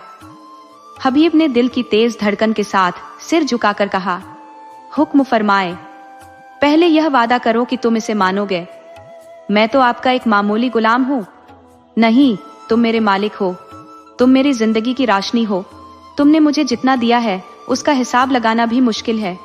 मैंने हमेशा इस सल्तनत को अपनी सबसे प्यारी चीज माना था। इसके लिए मैंने वो सब किया जो शायद नहीं करना चाहिए था। अपनों और गैरों दोनों के खून से इन हाथों को दागदार किया। लेकिन अब मेरा काम पूरा हो चुका है। मैंने इस सल्तनत की बुनियाद रख दी है। इस पर महल बनाना अब तुम्हारा काम है। मेरी इल्तजा है कि आज से इस बादशाहत की जिम्मेदारी तुम्हें लेनी होगी, मेरी जिंदगी में भी और मेरी मौत के बाद भी। हबीब ने आकाश की ओर देखते हुए कहा, इतनी बड़ी जिम्मेदारी, मेरे कंधे इतने मजबूत नहीं है। तैमूर ने विनम्रता से कहा, नहीं मेरे प्यारे दोस्त, तुम्हें मेरी यह प्रार्थना माननी ही होगी। हबीब की आंखों में मुस्कान और होठों पर झिझक उभर आई। उसने धीरे से कहा, मंजूर है। तैमूर ने खुशी से भरकर कहा, खुदा तुम्हें सलामत रखे। हबीब ने हल्की शरारत से कहा, लेकिन अगर आपको पता चले कि हबीब सिर्फ एक ना समझ, कच्ची अक्ल की कुंवारी लड़की है तो? तैमूर ने मुस्कुराकर कहा, तो वह मेरी सल्तनत की मलिका और मेरे दिल की रानी बन जाएगी। आपको बिल्कुल ताज्जुब नहीं हुआ? मैं पहले से जानता था। कब से?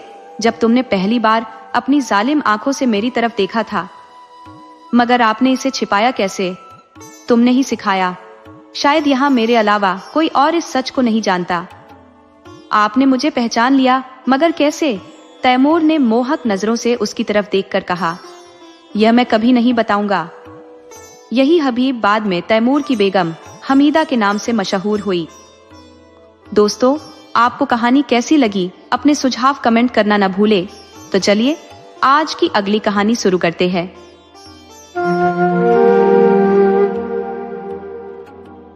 शाम को जब दीनानाथ ने घर आकर गौरी को यह खबर सुनाई कि उन्हें एक कार्यालय में 50 रुपए की नौकरी मिल गई है, तो गौरी की खुशी जैसे शब्दों से परे हो गई। उसकी भगवान में आस्था पहले से कहीं अधिक गहरी हो गई। बीते 1 साल से हालात बद से बदतर थे। न कोई आमदनी थी, न रोजगार का कोई ठिकाना। घर में जो भी थोड़े बहुत जेवरात बचे थे वे भी बिक चुके थे। मकान का किराया सिर पर लटकता तीर बन गया था।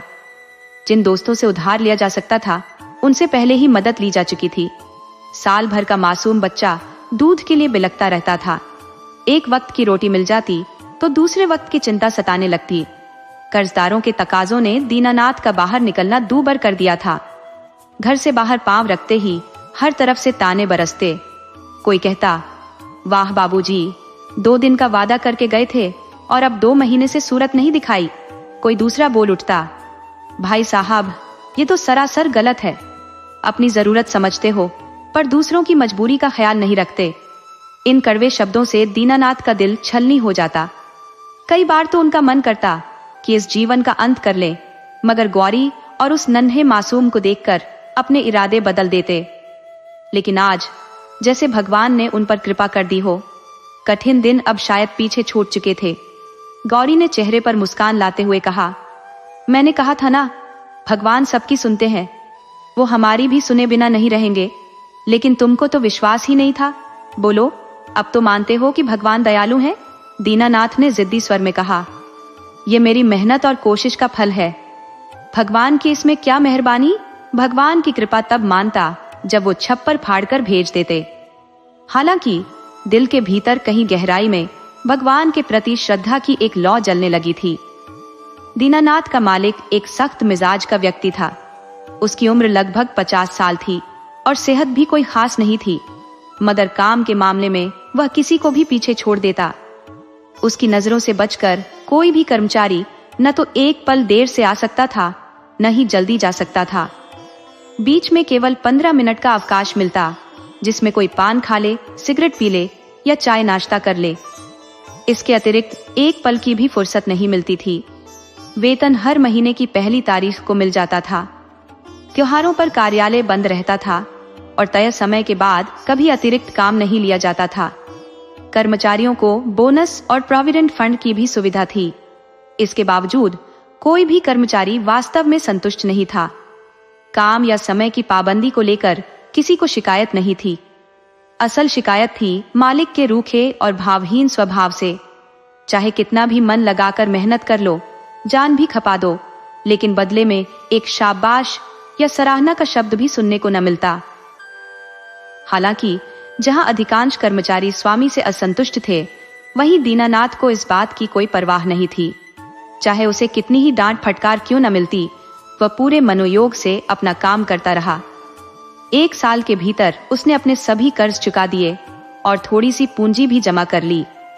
वह उन लोगों में से था जो सीमित संसाधनों में भी संतोष पाना जानते हैं, बशर्ते नियमितता बनी रहे। अगर एक भी रुपया अतिरिक्त खर्च करने की बात आती तो पति पत्नी में लंबी बहस होती। दोनों अपनी अपनी बात पर अड़े रहते और कभी कभी तीखी तकरार हो जाती। बिल अगर गौरी की ओर से आता तो दीनानाथ उसका विरोध करता। वहीं अगर प्रस्ताव दीनानाथ की तरफ से होता तो गौरी उसकी कड़ी आलोचना करती। आखिरकार बिल का पास होना इस पर निर्भर करता कि प्रस्तावक कितनी सशक्त वकालत कर सकता है। घर में इस संघर्ष को सुलझाने के लिए कोई तटस्थ शक्ति मौजूद नहीं थी। समय के साथ दीनानाथ पूरी तरह से आस्तिक बन चुका था।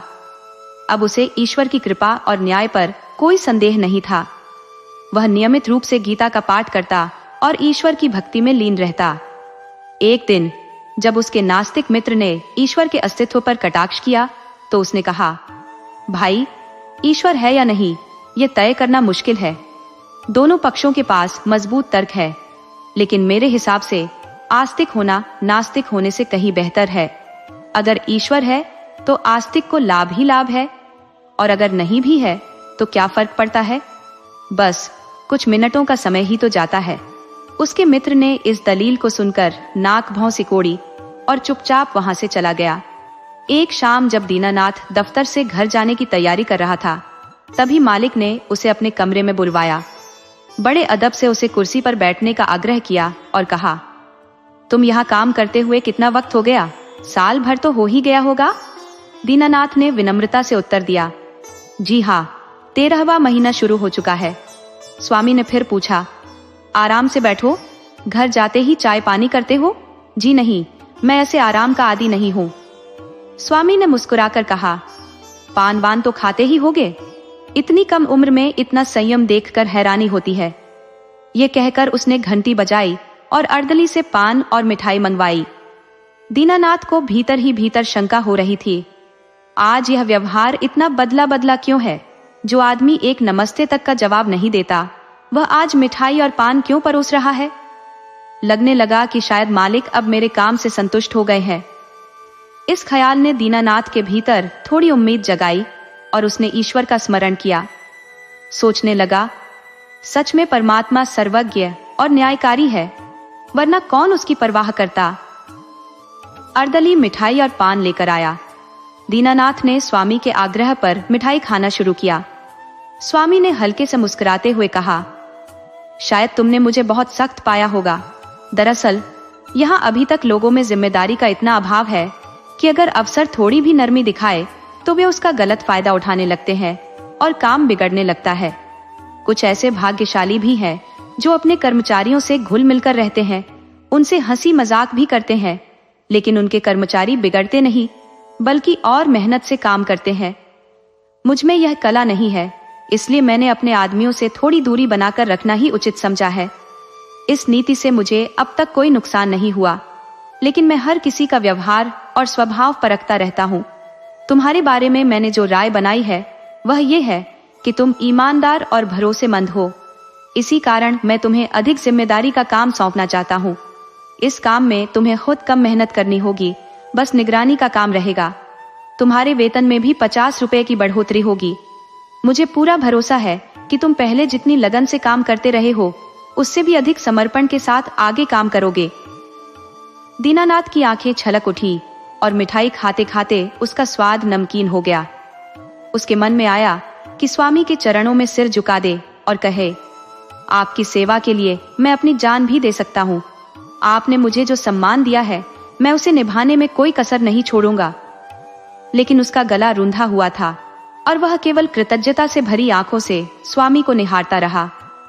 सेठ जी ने एक भारी भरकम लेजर निकालते हुए कहा, मैं तुम्हारी मदद एक ऐसे काम में चाहता हूँ जिस पर इस दफ्तर का भविष्य निर्भर करता है। इतने सारे कर्मचारियों में मैंने केवल तुम्हें ही भरोसेमंद समझा है। मुझे विश्वास है कि तुम मुझे निराश नहीं करोगे।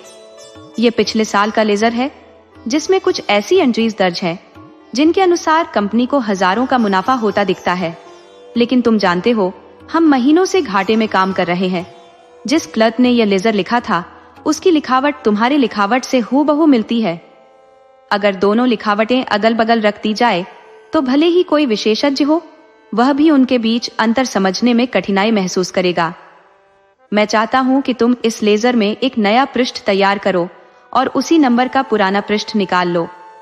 मैंने नए पृष्ठ का नंबर छपवा लिया है और एक ऐसा दफ्तरी भी तय कर लिया है जो रात भर में लेजर को फिर से जिल्दबंद कर देगा। किसी को भनक भी नहीं लगेगी। केवल इतना करना है कि तुम अपनी लिखावट में उस पृष्ठ को दोबारा तैयार कर दो। दीनानाथ ने संदेह जताया, जब उस पृष्ठ की हूबहू नकल करनी है तो उसे हटाने की क्या जरूरत है? सेठ जी ने हल्की मुस्कान के साथ उत्तर दिया, तो क्या तुम समझते हो कि मैं पृष्ठ को बिल्कुल वैसा ही लिखवाने की योजना बना रहा हूँ? नहीं, मैं उसमें कुछ रकमों में फेरबदल करूंगा। मैं तुम्हें यकीन दिलाता हूँ कि यह कदम केवल कार्यालय की भलाई के लिए उठाया जा रहा है। अगर यह बदलाव न हुआ तो कार्यालय के 100 कर्मचारियों की रोजी रोटी खतरे में पड़ जाएगी। इसमें सोचने की जरूरत ही नहीं है। यह मात्र आधे घंटे का काम है और तुम्हारी लेखनी तो वैसे भी बहुत तेज है। ये एक कठिन स्थिति थी। स्पष्ट था कि उससे धोखा देने के लिए कहा जा रहा था।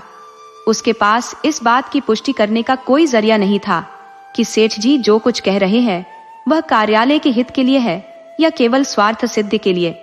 लेकिन चाहे कुछ भी हो, यह छल था और घोर छल था। क्या वह अपनी आत्मा को कुचलने की इजाजत देगा? नहीं, किसी भी कीमत पर नहीं। उसने कांपती आवाज में कहा, मुझे माफ करे, लेकिन मैं यह काम नहीं कर सकता। सेठ जी ने अपनी शांत मुस्कान बरकरार रखते हुए पूछा, क्यों? क्योंकि यह सरासर धोखा है। धोखे को कैसे परिभाषित करते हो? किसी भी हिसाब किताब में हेर फेर करना धोखा है। लेकिन अगर इस बदलाव से 100 लोगों की रोजी रोटी बच सके तो भी क्या यह धोखा कहलाएगा? कंपनी की असली स्थिति कुछ और है और कागजी स्थिति कुछ और। अगर यह फेरबदल नहीं हुआ तो हमें तुरंत हजारों रुपए का मुनाफा वापस करना होगा और इसका नतीजा यह होगा कि कंपनी दिवालिया हो जाएगी। सारे कर्मचारियों को काम छोड़कर घर बैठना पड़ेगा। मैं नहीं चाहता कि चंद अमीर हिस्सेदारों के लाभ के लिए इतने गरीबों का नुकसान हो। अगर परोपकार के लिए थोड़ा बहुत छल भी करना पड़े तो वह आत्मा की हत्या नहीं है। दीनानाथ को कोई जवाब नहीं सूझा। यदि सेठ जी का कथन सत्य है और इस योजना से 100 लोगों की रोजी रोटी चल सकती है तो वास्तव में इसे कपट न मानकर एक कड़ा कर्तव्य समझना चाहिए। भले ही आत्मा को ठेस पहुंचे, परंतु 100 परिवारों का जीवन बचाने के लिए इसकी अनदेखी की जा सकती है। लेकिन जब नैतिकता को तसल्ली देने की कोशिश की तो स्वयं के अस्तित्व की चिंता ने सिर उठा लिया। उसने कहा, पर यदि यह बात उजागर हो गई तो मैं पूरी तरह बर्बाद हो जाऊंगा। काले पानी की सजा भुगतने भेज दिया जाऊंगा। सेठ ने जोरदार हंसी के साथ कहा, अगर राज खुल भी गया तो तू नहीं, मैं फंसूंगा। तू तो साफ इनकार कर सकता है, लेकिन लिखावट पकड़ में आ जाएगी। कैसे पता चलेगा कि किस पृष्ठ में बदलाव हुआ है? लिखावट तो एक समान है। दीनानाथ निरुत्तर हो गया और तुरंत उस पृष्ठ की नकल करने लगा। फिर भी उसके भीतर एक अजीब भय ने जन्म ले लिया। इस विषय में वह गौरी से एक शब्द भी नहीं कह पाया। कुछ समय बाद उसकी तरक्की हुई। वेतन 100 रुपए हो गया और साथ में 200 रुपए का बोनस भी मिला। घर में खुशहाली के संकेत दिखने लगे, लेकिन दीनानाथ का अपराध बोध उसे निरंतर कचोटता रहा। सेठ जी की तर्कपूर्ण बातों ने उसकी जुबान बंद कर दी थी, परंतु वही तर्क गौरी को समझाने का साहस वह नहीं जुटा सका। उसकी ईश्वर भक्ति उसे हर पल डराती। उसे यकीन था कि इस पाप का कोई भयानक दंड मिलेगा। प्रायश्चित्त या अनुष्ठान से इसे टालना असंभव है। दंड अब मिले या वर्षों बाद, लेकिन जब भी मिलेगा वह अत्यधिक क्रूर और घातक होगा। मूलधन के साथ ब्याज की तरह बढ़ता जाएगा। वह अक्सर पछताता, मैं सेठ जी के लालच में क्यों फंसा? कार्यालय चलता या टूटता, मुझे क्या? आदमियों की रोजी जाती या रहती, मुझे क्या? कम से कम इस आत्मिक यातना से तो बचा रहता। लेकिन अब जो होना था वह हो चुका है और दंड तो निश्चित है। ये शंका उसकी जिंदगी के उत्साह, सुख और मिठास को निगल चुकी थी। मलेरिया का प्रकोप फैला हुआ था। उसके बच्चे को तेज बुखार हो गया। दीनानाथ के मन में खौफ समा गया। दंड का समय आ पहुंचा। वह खुद को असहाय महसूस कर रहा था, जैसे उसकी बुद्धि काम करना बंद कर चुकी हो। गौरी ने कहा, जाकर कोई दवा ले आओ या किसी डॉक्टर को दिखा दो। 3 दिन हो गए हैं। दीनानाथ ने परेशान मन से कहा, हाँ जा रहा हूँ, लेकिन मुझे अजीब डर लग रहा है। गौरी झुंझलाकर बोली, डरने की कौन सी बात है? बेवजह बातें क्यों करते हो? आजकल किसे बुखार नहीं आता? दीनानाथ ने कांपती आवाज में कहा, ईश्वर इतना कठोर क्यों है? गौरी ने दृढ़ता से जवाब दिया, ईश्वर पापियों के लिए निर्दयी होता है। हमने किसी का क्या बिगाड़ा है? ईश्वर पापियों को कभी माफ नहीं करता। पापियों को सजा न मिले तो दुनिया में अव्यवस्था फैल जाएगी। लेकिन इंसान ऐसे काम भी करता है जो एक नजर में पाप दिखते हैं और दूसरी नजर में पुण्य। मैं समझी नहीं। मान लो मेरे झूठ बोलने से किसी की जान बच जाए तो क्या वह झूठ पाप कहलाएगा?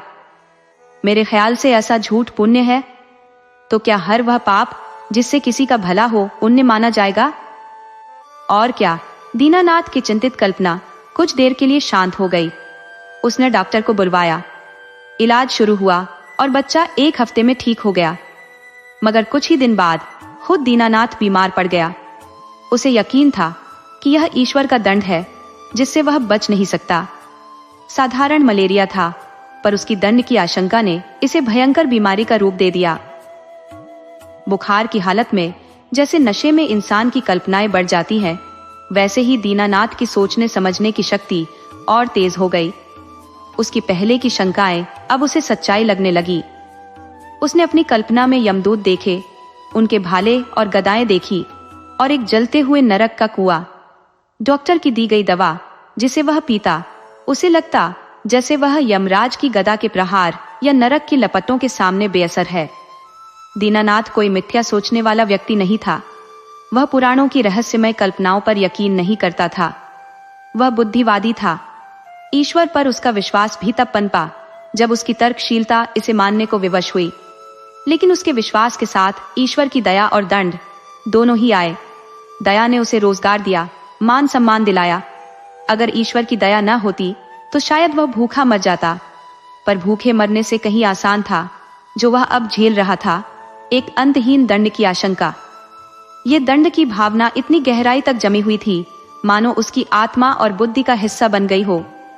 तर्क और बुद्धिवाद उस पर लहरों की तरह आते, लेकिन चट्टान की तरह खड़ी उस धारणा को डगमगा नहीं पाते। जीवन बच गया। ताकत लौटते ही वह फिर दफ्तर जाने लगा। एक दिन गौरी ने कहा, जब तुम बीमार थे और एक दिन तुम्हारी हालत बहुत नाजुक हो गई थी तो मैंने भगवान से प्रार्थना की थी। कहा था कि अगर तुम ठीक हो गए तो मैं 50 ब्राह्मणों को भोजन कराऊंगी।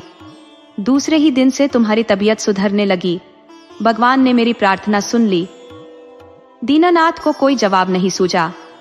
यदि सेठ जी का कथन सत्य है और इस योजना से 100 लोगों की रोजी रोटी चल सकती है, तो वास्तव में इसे कपट न मानकर एक कड़ा कर्तव्य समझना चाहिए। भले ही आत्मा को ठेस पहुंचे, परंतु 100 परिवारों का जीवन बचाने के लिए इसकी अनदेखी की जा सकती है। लेकिन जब नैतिकता को तसल्ली देने की कोशिश की तो स्वयं के अस्तित्व की चिंता ने सिर उठा लिया। उसने कहा, पर यदि यह बात उजागर हो गई तो मैं पूरी तरह बर्बाद हो जाऊंगा। काले पानी की सजा भुगतने भेज दिया जाऊंगा। सेठ ने जोरदार हंसी के साथ कहा, अगर राज खुल भी गया तो तू नहीं, मैं फंसूंगा। तू तो साफ इनकार कर सकता है, लेकिन लिखावट पकड़ में आ जाएगी। कैसे पता चलेगा कि किस पृष्ठ में बदलाव हुआ है? लिखावट तो एक समान है। दीनानाथ निरुत्तर हो गया और तुरंत उस पृष्ठ की नकल करने लगा।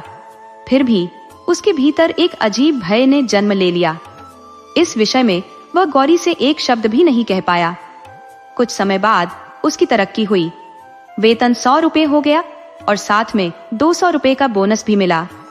घर में खुशहाली के संकेत दिखने लगे, लेकिन दीनानाथ का अपराध बोध उसे निरंतर कचोटता रहा। सेठ जी की तर्कपूर्ण बातों ने उसकी जुबान बंद कर दी थी, परंतु वही तर्क गौरी को समझाने का साहस वह नहीं जुटा सका। उसकी ईश्वर भक्ति उसे हर पल डराती। उसे यकीन था कि इस पाप का कोई भयानक दंड मिलेगा। प्रायश्चित्त या अनुष्ठान से इसे टालना असंभव है। दंड अब मिले या वर्षों बाद, लेकिन जब भी मिलेगा वह अत्यधिक क्रूर और घातक होगा। मूलधन के साथ ब्याज की तरह बढ़ता जाएगा। वह अक्सर पछताता, मैं सेठ जी के लालच में क्यों फंसा? कार्यालय चलता या टूटता, मुझे क्या? आदमियों की रोजी जाती या रहती, मुझे क्या? कम से कम इस आत्मिक यातना से तो बचा रहता। लेकिन अब जो होना था वह हो चुका है और दंड तो निश्चित है। ये शंका उसकी जिंदगी के उत्साह, सुख और मिठास को निगल चुकी थी। मलेरिया का प्रकोप फैला हुआ था। उसके बच्चे को तेज बुखार हो गया। दीनानाथ के मन में खौफ समा गया। दंड का समय आ पहुंचा।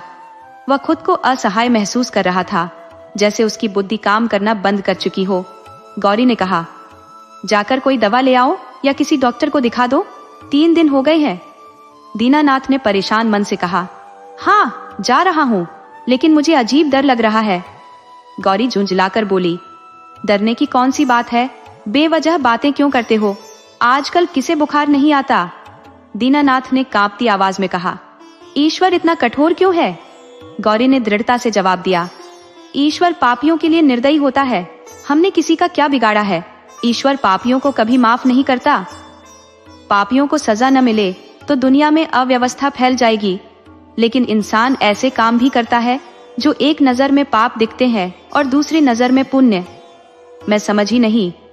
मान लो मेरे झूठ बोलने से किसी की जान बच जाए तो क्या वह झूठ पाप कहलाएगा? मेरे ख्याल से ऐसा झूठ पुण्य है। तो क्या हर वह पाप जिससे किसी का भला हो, उन्हें माना जाएगा। और क्या?